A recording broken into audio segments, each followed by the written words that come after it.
Bryce Canyon National Monument. From Zion National Park, Bryce Canyon, issued by the Union Pacific System in 1925. Bryce Canyon National Monument. Probably Bryce Canyon is the most astonishing blend of exquisite beauty and grotesque grandeur that the forces of erosion have ever produced. In one aspect it is a gorgeous lacework design of frost and fire, the playground of sylphs and fairies. In another it is a smoldering inferno, habited by goblins and demons. Again it seems as if some cataclysmic force had shuffled together a dozen oriental cities into one spectacular municipality. The joyous prevailing colors of this immense bowl of luminous flickering filigree, heaped with jewels, are pink, red, orange, purple, yellow, and white. To these may be added as many other tints and tones as one has patience to distinguish. Though Bryce is immense, yet it is intimate, presenting to the eye a scintillating coral intaglio of bizarre but definite plan, overspread with a halo of lavender mist. It is not a canyon, but an amphitheater of horseshoe shape, graven 1,000 feet deep into the sandstones on the eastern edge of the Paunsaugunt Plateau at the headwaters of the Paria River. It is approximately 2 miles wide and 3 miles long, and its rim is 8,000 feet in elevation. The area of Bryce Canyon National Monument, which was created in 1923 and is administered by the U.S. Department of Agriculture, is 7,440 acres. In the maze of architecture uprising from Bryce's sunken gardens, where pine, spruce, and manzanitas spread their greens, there are the styles of China and Egypt, of the Toltecs, Incas, Greeks, and Goths, but stronger, perhaps, is the resemblance to those decaying Dravidian temples, bursting with decoration, in the jungles of Burma and Java. Pagodas, mosques, minarets, kiosks, fairy castles, cathedrals, theatres, flying buttresses and stairways, suspension bridges, niched and fenestrated walls, peristyles, colonnades, lotus columns, leaning towers, slim spires, massive pylons, pyramids, obelisks, pilasters capped by tilted discs, cones supporting cones, organs, shrines, and altars.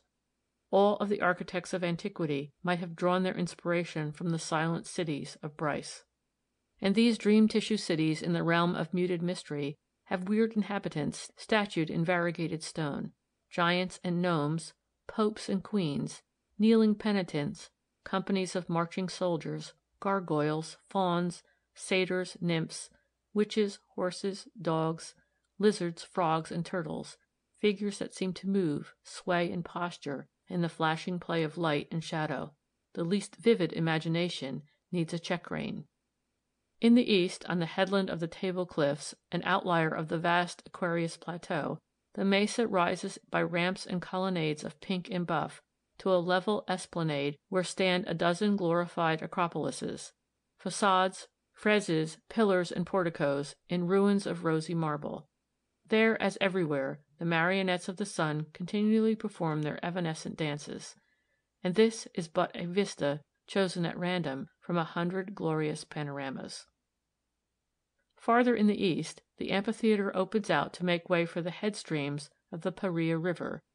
The green fields surrounding the village of Tropic may be seen, and the ramparts of the Kaiparowitz Plateau. Bryce should be seen from the west rim in the morning, from the east rim in the afternoon. The exquisite pageant of shimmering tints begins when dawn thrusts the first spears of light into the abysses. The best effects are obtained when the formations are between the beholder and the sun. It is then that the mysterious lambent flames flicker in the distant temples, and play upon altars and columns, warming them into living, glowing color. Trails extend in both directions along the rim of the canyon from Bryce Lodge, and the vistas change with almost every step taken. Sunset upon Bryce Canyon is another breathtaking manifestation of nature's magic, followed by a solemn twilight of the innumerable gods that dwell there in pomp and splendor. The visitor should see both dawn and dusk transform the great amphitheater, and should see it sleeping in the noonday light. Every visitor should take the trail into the depths of Bryce Canyon, either on foot or horseback. Lacy designs and dainty figures, seen from the rim, assume huge proportions when one is amongst them. There are sunless grottos and shadowed crypts, wafer walls pierced by many windows, artist studios filled with half-finished models and figurines, innumerable fantastic forms in bronze, jasper, ruby, amethyst, topaz, and alabaster. Each turn in every innumerable aisle, alley, and corridor on Bryce's intricate floor has its charming revelations of unimagined contour and color. End of Bryce Canyon National Monument.